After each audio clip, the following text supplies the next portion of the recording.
মেয়ের শ্বশুরের সঙ্গে প্রেমে পালানো মমিনা বাড়িতে ফিরতেই বেধড়ক মার, হাত ভাঙল পরিবারের লোকজনের। ডোমকল থানার বাবলাপোনা গ্রামের বছর 40-এর মমিনা বিবি শ্বশুর নজরুল ইসলামের সঙ্গে প্রেমের সম্পর্ক গড়ে বাড়ি ছেড়ে চলে যান বলে অভিযোগ। প্রায় 1 বছর পর শনিবার তিনি স্বামীর বাড়িতে ফিরতেই রণক্ষেত্রের পরিস্থিতি তৈরি হয়। অভিযোগ, ফিরে আসা মাত্রই স্বামী ও পরিবারের লোকজন তাকে বেধড়ক মারধর করে 2 হাত ভেঙে দেয়। রক্তাক্ত অবস্থায় মমিনাকে রাস্তার ধারে ফেলে রাখা হয়। খবর পেয়ে ডোমকল থানার পুলিশ গিয়ে তাকে উদ্ধার করে ডোমকল সুপার স্পেশালিটি হাসপাতালে ভর্তি করে। পুলিশ ঘটনার তদন্ত শুরু করেছে। এই ঘটনায় এলাকায় তীব্র চাঞ্চল্য ছড়িয়েছে। আমরা বাড়িতে ছিলাম, আমরা ফোনের মাধ্যমে শুনতে পেলাম আমার বোনটাকে আলতাফের ছেলে রিপন অন্য কোথায় ঝামেলা করে বিয়ে হয়, সেখান থেকে প্রলোভন দেখে তুলে নিয়ে যায়। ওরা বাপ বেটাই, তার সঙ্গে ছিল আমার এক বোন ছোট আমেনা, ওনার মেয়ে তানিয়া খাতুন। এরা প্রলোভন থেকে তুলে নিয়ে গিয়ে একে বেধড়ক মেরি ফেলার সিদ্ধান্ত করেছিল।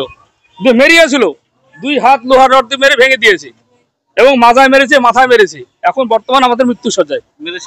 মেরেছে আলতাফ, মেরেছে রিপন, মেরেছে আলতাফটা এনার আগেকার স্বামী। ও এর নামে সম্পত্তি আছে, ও লিখে নেওয়ার চেষ্টা করে, এই দেয় না, সে অবস্থা ওকে তুলে নিয়ে আসে। এর আগে কার সঙ্গে গিয়ে? এর আগে একজন নজরুল একজন সঙ্গে গিয়েছিল, ওনার কাছেই ছিল। ওটা কি এর মেয়ের শ্বশুর? ওটা মেয়ের শ্বশুর, হ্যাঁ। বিয়ের সঙ্গে চলে গিয়েছে। হ্যাঁ। দিয়ে তারপরে এরা মারে। আজকে কি করতে এসেছিল? আজকে ওরা প্রলোভন করে তুলে নিয়ে এসেছিল। ওরা 2 বাপ বেটাই তুলে নিয়ে এসেছিল, নিয়ে এসে মেরেছে। আর 1 ঘন্টা পরে আমরা রিপোর্ট পেলাম, এসে দেখছি আমাদের পেশেন্ট এরকম। থানা কি অভিযোগ করবে? হ্যাঁ, থানায় অভিযোগ করবো। থানায় ও স্পট থেকে থানায় নিয়ে এসছে তুলে। আমাদের বাড়ি সাহেবরামপুর চাঁদের গোড়া। আমাদের রাস্তা দেখানোর সময় লেগেছে, তখন রাস্তায় পড়েছিল, পুলিশে নিয়ে এসছে।